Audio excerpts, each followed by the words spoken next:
বিমান কি হলো? তুমি চুপ করে আছো কেন? বলো এই বালাটা কোথা থেকে পেলে?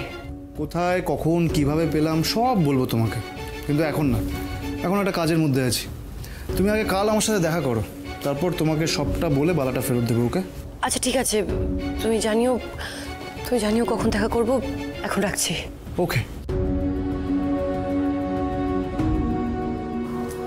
বালাটা তো আমি বাড়ি থেকে পরে বেরিয়েছিলাম। যদি ধরেও নি যে কেচোর সাথে হাতাহাতির সময় ওই বালাটা হারিয়ে গেছে, তাহলে ওটা বিমানের কাছে কি করে পৌঁছালো? কিচ্ছু বুঝতে পারছি না। হে প্রভু, এই জন্যই বলে তোমার লীলা বোঝা দায়। কি সুন্দর আমার ডুবতে থাকা নৌকাটা তুমি নিমেষেই বালাটা পাইয়ে সোজা ভাসিয়ে দিলে। ক্যা বাত। এবার এই বালাই আসল খেলা দেখাবে।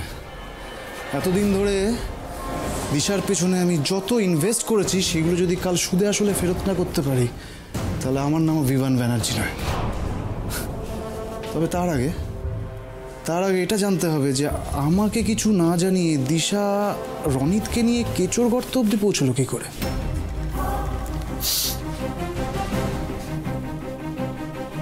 হ্যালো ম্যাডাম, ঢিলটা তো একদম মৌচাকেই লেগেছে। ওকে, এবার মৌচাকটা উপড়ে ফেলার ব্যবস্থা করো। আরে দাঁড়ান ম্যাডাম, দাঁড়ান। আগে একটা থ্যাঙ্কস তো দিন। আমি যদি এই খবরটা সঠিক সময় না দিতাম তাহলে এত বড় সুযোগটা কি আপনি পেতেন বলুন? হ্যালো, বলছি দিশার হারিয়ে যাওয়া বালাটা আমার কাছে আছে, আর এটাকে নিয়ে আমি এখন হেভি কাজে লাগাবো। আপনি শুধু একটা কাজ করবেন, দিশা যখন বাড়ি আসবে ওই বালা হারানো নিয়ে আপনি বিশাল নাটক করবেন। বাস, দিশাকে আজকে যেভাবেই হোক কোণঠাসা করতে হবে ম্যাডাম। ফাইন, হয়ে যাবে, কিন্তু তাতে লাভ এটাই যে আমি দিশাকে বালাটা ফেরত নিতে এখানে ডাকবো, আর ঠিক সেই সময় আপনি সৌমবাবুকে নিয়ে এখানে চলে আসবেন। আর কি, সৌমবাবু এখানে এসে যে রঙ্গটা দেখবেন সেটা আশা করি আপনি বুঝতে পারছেন। কাজ হয়ে যাবে। তাহলে কাল লেট করবেন না, একদম সময় মতন চলে আসবেন। না হলে কিন্তু এই প্রাক্তন প্রেমিকের সাথে দিশার প্রেম ভালোবাসার অন্তরঙ্গ মুহূর্তটা দেখে চক্ষু সার্থক করতে পারবেন না। চাপ নেই, ঠিক সময় আমি দাভাইকে নিয়ে চলে আসব। এবার রেডি হয়ে যাও দিশা, একসঙ্গে অনেকগুলো ঝড়ের মুখে পড়তে হবে তোমায়।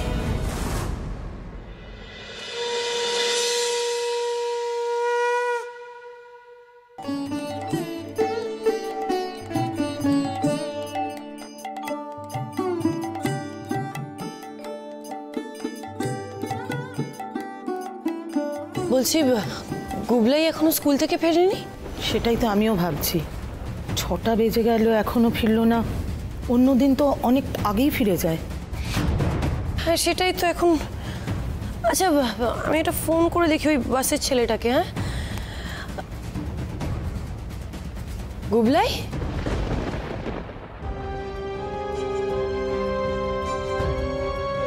কি রে ফিরতে এত লেট হলো? হ্যাঁ গুবলাই, কি রে কি হয়? এই শরীর খারাপ নাকি? দেখি ঘর। কি রে ঝগড়া করেছিস কারোর সাথে? কি হলো বলছিস না কেন? কি হয়েছে বল। এর চোখ মুখ দেখে তো মনে হচ্ছে আমার কাজটা হয়ে গেছে। কি রে কি হয়েছে বল না। কিচ্ছু হয়নি, আসলে গুবলাইয়ের খুব খিদে পেয়েছে।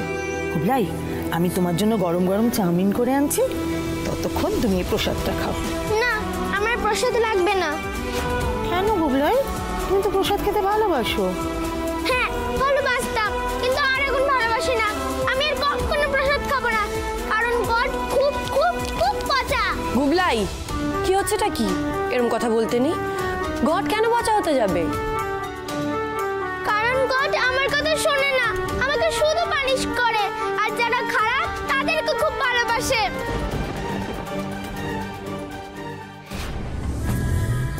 এই কথা কেন বলছো গুবলাই? স্কুলে কি কেউ কিছু তোমায় বলেছে? হ্যাঁ বলেছে তো, প্রথমে বলেছে আমার মা নাকি খুনি,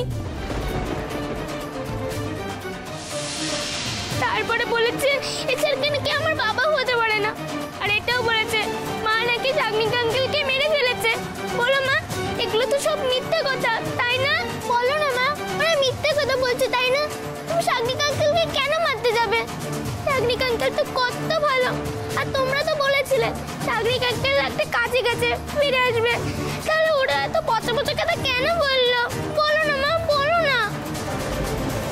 গুবলাই, ওরা কেউ কিছু জানে না, সেই জন্য উল্টোপাল্টা কথা বলছে। তুমি এসব নিয়ে একদম ভেবো না। তুমি যাও, ঘরে গিয়ে হাত মুখ ধুয়ে ড্রেস চেঞ্জ করে নাও, যাও। আর হ্যাঁ মা, কালকে তোমাকে প্রিন্সিপাল ম্যাম দেখা করতে বলেছে। ওখানে গিয়ে ওদেরকে খুব বকে দেবে, তাহলে দেখবে ওরা এত পচা পচা কথা বলার সাহসই পাবে না।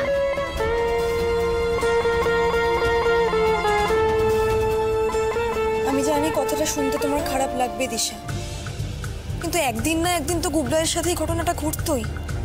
কারণ আমি খুনি নই তানিষ্কা, আর সেটা খুব শীঘ্রই সবার সামনে প্রমাণ হয়ে যাবে। অসম্ভব কিছু প্রমিস করো না দিশা, তার থেকে বরং গুবলাইকে সত্যিটা বলে দাও, তাতেই সবার ভালো।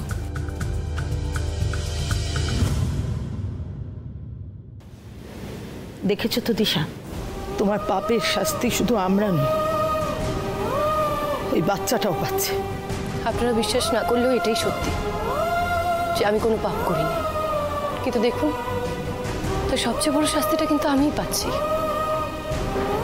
কিন্তু আর না, এর পরের গল্পটা আমি লিখব।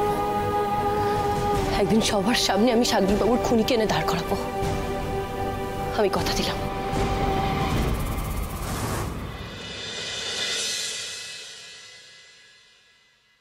মে I come in? Come in. Hello madam, আমি গুবলাই মানে তীর্থ সান্যালের মা। বসুন।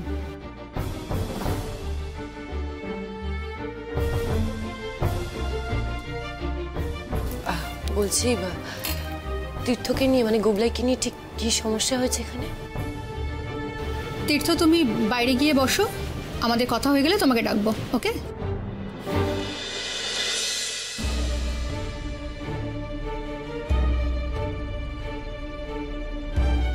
দেখুন, প্রবলেমটা অ্যাকচুয়ালি তীর্থকে নিয়ে নয়, প্রবলেমটা আপনাকে নিয়ে। মিডিয়া তো বেশ ফলো করেই আপনার এই নিউজটা প্রচার করেছিল, তাই স্কুলের সবাই জেনে গেছে শাগনিক কর্মকারের খুনের অভিযোগে কোর্ট আপনাকে দোষী সাব্যস্ত করে ফাঁসির সাজা শুনিয়েছিল।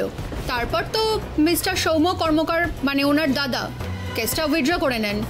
শুনেছি আপনাকে বিয়েও করেছেন উনি, কিন্তু কিন্তু কি ম্যাডাম, দেখুন ওই কেসটা তো তুলে নেওয়া হয়েছে, তার মানে এটা তো ক্লিয়ার যে আমি খুন করিনি, আমি নির্দোষ। মিসেস কর্মকার, খুনির তকমা একবার কারোর গায়ে লেগে গেলে না সহজে সেটা ওঠে না।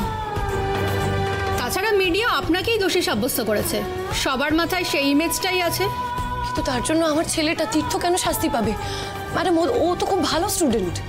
দেখুন, তীর্থ ব্রাইট স্টুডেন্ট বলেই আমরা এতদিন কিন্তু কিছু বলিনি, কিন্তু এইবার একসাথে অনেকগুলো সমস্যা দেখা দিয়েছে।